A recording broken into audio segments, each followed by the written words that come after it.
tahapan pemilu ini kami baru saja selesai dengan ditetapkannya kita salah satu dari kita anggota DPD perwakilan Papua ini juga yang ditetapkan oleh KPU kemarin. Nah, itu setelah proses panjang mulai dari pemungutan, penghitungan, rekapitulasi dan lain-lain sampai dengan PHPU di Mahkamah Konstitusi yang berakhir. Kita sendiri di Papua juga hanya baru kabupaten kota saja yang menetapkan anggota DPR terpilih dan perolehan kursi. Kami di provinsi itu baru tanggal 23 Agustus baru tetapkan perolehan kursi, pembagian kursi dan penetapan anggota DPR terpilih untuk DPR Provinsi Papua tahun periode 2024 periode 2029. Dengan demikian maka proses pemilihan umum kami anggap sudah selesai. Nah, di tengah-tengah proses pemilihan umum kemarin juga kami KPU sudah melaksanakan tahapan pilkada dengan keluarnya PKPU nomor 2 tahun 2024 pada tanggal 26 Januari tahun 2024 itu kami sudah mulai laksanakan tahapan pilkada di seluruh Indonesia, khusus di Papua ini kita di 9 kabupaten kota maupun untuk pemilihan gubernur di tingkat provinsi. Perkembangan terakhir kami besok pagi itu mulai tanggal 27 sampai dengan 29 Agustus 2024 itu kami akan menerima pendaftaran pasangan bakal calon gubernur dan wakil gubernur Provinsi Papua. Nah, sebelumnya kami sudah melakukan berbagai persiapan. Sekarang ini juga kami sedang siap-siap untuk menata halaman dan ruangan seluruhnya supaya besok itu kita sudah siap untuk menerima pasangan calon gubernur dan wakil gubernur yang akan mendaftar. Nah, berikutnya setelah pendaftaran itu kami juga akan melakukan pemeriksaan kesehatan bagi calon yang telah mendaftar. Nah, untuk itu dalam beberapa hari, 3 hari terakhir ini kami terus melakukan koordinasi dengan tim kesehatan dari yang ditunjuk oleh Dinas Kesehatan sebagai partner kami, yaitu Rumah Sakit Umum Papua bekerjasama dengan rumah sakit lain yang rumah sakit partnernya Rumah Sakit Papua. Di sana juga adalah terkait dan pemeriksaan ditambah dengan 2 pemeriksaan khusus, yaitu pemeriksaan narkoba dan pemeriksaan kesehatan jiwa. Itu nanti di Rumah Sakit Khusus Jiwa di AB dan oleh Badan Narkotika Nasional Provinsi Papua. Sehingga seluruh proses ini kita akan tetap berjalan dan saat ini kami KPU Provinsi Papua sudah siap untuk menerima pendaftaran para calon gubernur dan wakil gubernur untuk Provinsi Papua tahun 2024. Saya pikir itu saja pengantar, silakan nanti kita lanjut dengan diskusi. Di pendaftaran sebenarnya tidak ada teknis, mereka sudah tahu nih. Juknis kami mulai kemarin itu sampai dengan hari ini itu kami lakukan pengumuman pendaftaran bagi pasangan calon itu. Jadi kami lakukan pengumuman bahwa besok mulai tanggal 27 sampai 29 itu kami menerima pendaftaran bakal calon gubernur dan wakil gubernur. Nah, sesuai mekanisme yang kita tetapkan, mestinya para tim pemenangan atau tim sukses atau apapun yang dibentuk oleh pasangan calon itu menyurat kepada kami KPU. Isi suratnya antara lain menyebutkan tanggal berapa, hari apa, jam berapa pasangan calon akan datang ke KPU untuk mendaftar, dengan menyebutkan jumlah kekuatan yang akan datang, misalnya kendaraan berapa, masanya berapa, begitu. Supaya kami juga harus siap sebagai tuan rumah, kami siap untuk misalnya ya kami bilang jangan banyak orang sebenarnya ya.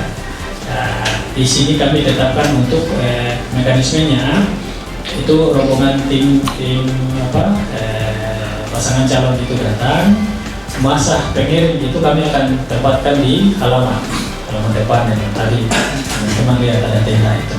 Nah, 30 orang yang kami terima masuk ke dalam itu terdiri dari pasangan calon gubernur beserta istri, calon wakil gubernur beserta istri, ajudannya, ditambah dengan ketua dan sekretaris partai pengusung. Begitu. Hanya itu yang kami izinkan untuk naik sampai di tempat pendaftarannya di lantai 4. Di lantai 4 di ruang pleno KPU Provinsi Papua. Begitu. Jadi kami batasi jumlah yang naik. Silakan yang lain kami akan pasang layar monitor di depan untuk bisa menyaksikan lewat layar monitor. Gitu. Nah, teman-teman wartawan pun, Pak, kita kan siapkan ID card ya, Pak. Kita siapkan ID card untuk teman-teman wartawan. Nah, itu pun nanti diatur oleh teman-teman dari Ormas, dari Humas kita. Posisi teman-teman wartawan nanti di mana? Begitu. Sehingga kita tertib dalam proses pencalonan, karena nanti setelah kita ada acara penyambutan, rencananya nanti Pak Sekretaris yang sambut beliau di bawah, lalu kami komisioner semua ada di lantai 4 untuk menyambut di pintu kedatangan. Kami nyambut lalu mengarahkan beliau duduk dan penyerahan dokumen, dan selanjutnya untuk kita verifikasi administrasi syarat calon yang dibawa oleh calon itu. Begitu mekanisme yang kita siapkan selama 3 hari ini. Waktu pendaftaran kami hari pertama dan kedua tanggal 27 dan 28 itu kami standby dari jam 8 pagi sampai dengan jam 4 sore. Hari ketiga, hari terakhir itu kami buka dari jam 8 pagi sampai malam jam 23.59 waktu Indonesia Timur. Jadi jam 12 malam kurang 1 menit untuk kami standby untuk menerima pasangan calon yang akan mendaftar.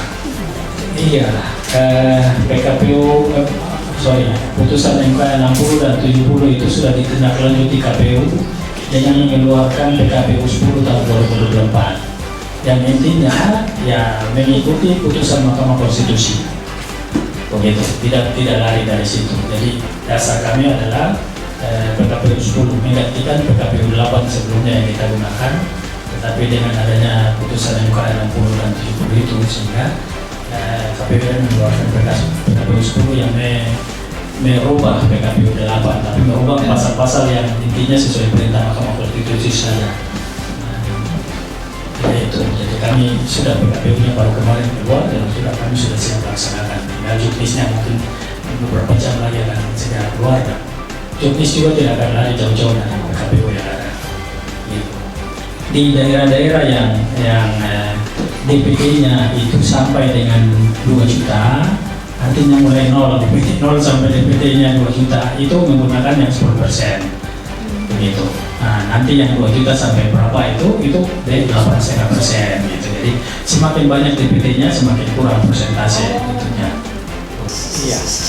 Saya pikir di dalam aturan kita itu jelas, di dalam PKPU jelas kalau bagi ASN atau TNI Polri yang mendaftar di dalam caleg ataupun anggota DPR ya, anggota DPR terpilih itu harus mengundurkan diri. Nah, pada kami KPU itu tidak masuk di wilayah itu, tapi bagi kami adalah pada tanggal 27 sampai 29 Agustus besok yang kami tahu adalah itu sudah pengunduran diri. Lebih bagus kalau surat pemberhentian ada, tapi kalau misalnya sulit dan dalam proses itu sedang dalam proses, maka kami butuh adalah surat pernyataan permohonan pengunduran diri dari yang bersangkutan ke pimpinannya. Misalnya kalau anggota TNI ya ke Panglima TNI, kalau anggota Polri ya ke Polri, kalau ASN ya ke badan ASN-nya. Nah, itu disertai dengan bukti bahwa surat permohonan yang bersangkutan itu sudah diterima. Misalnya kalau Panglima TNI ya dari Staf Umum kan, Panglima TNI itu yang menyatakan ya Kasum atau siapapun di situ. Kemudian pun dari Polri atau dari ASN bersama, itu yang dibuktikan. Nanti juga harus disertai dengan surat keterangan bahwa proses pemberhentian yang bersangkutan itu masih dalam proses. Begitu. Misalnya kita tahu kalau Pak TNI Polri ini kan, misalnya kalau itu dia seorang perwira tinggi, itu surat pemberhentiannya itu kan langsung dari Presiden. Gitu, sehingga mekanisme prosesnya lama dan itu kita maklumi, sehingga pada saat pendaftaran itu berkas calon itu kita wajibkan harus melampirkan surat yang tadi, pengajuan pengunduran diri dan bukti penerimaan dari instansi yang bersangkutan, disertai dengan surat keterangan bahwa proses surat ini dalam proses. Itu aja. Jadi soal sampai dengan 27 Agustus sampai 27 Agustus ya, awal, pertama bukan awal. Tapi misalnya kalau di dasar 27 ya hari itu kita verifikasi berapa, salah satunya yang kita lihat ya itu surat permohonan pengunduran diri dan bukti penerimaan surat itu dari. Jadi perlu teman-teman ketahui, ini sumber dana pilkada ini bersumber dari APBD. Pemilihan gubernur dan wakil gubernur itu dari APBD provinsi. Nah, pemilihan bupati wali kota itu dari APBD kabupaten setempat. Jadi kami berharap untuk Bapak Ibu para PJ maupun bupati definitif di 9 kabupaten kota, terutama yang 3 kabupaten tadi itu segera cairkan anggaran itu. Karena uang itu ya kami pakai kerja untuk pilkada.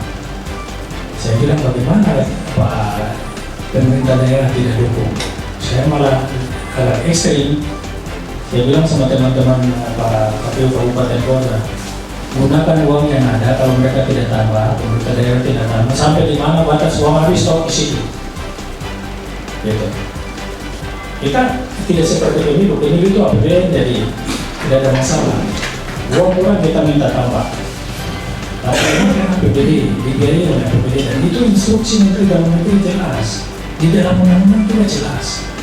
Itu pemerintah wajib membiayai pemilihan kepala daerah itu melalui anggaran APBD.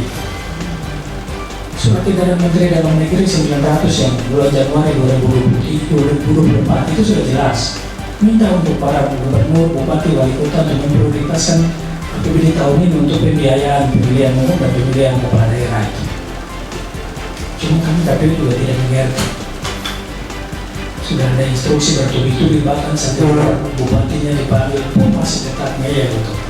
Alasannya masih revisi anggaran lah, masih anggarannya terbatas lah. Ya kita berharap itu secepatnya. Besok sudah pendaftaran. Setelah pendaftaran, teman-teman sekalian yang makan biaya besar itu pemeriksaan kesehatan. Pemeriksaan kesehatan itu per orang ini itu 30 juta lebih di rumah sakit itu total seluruhnya.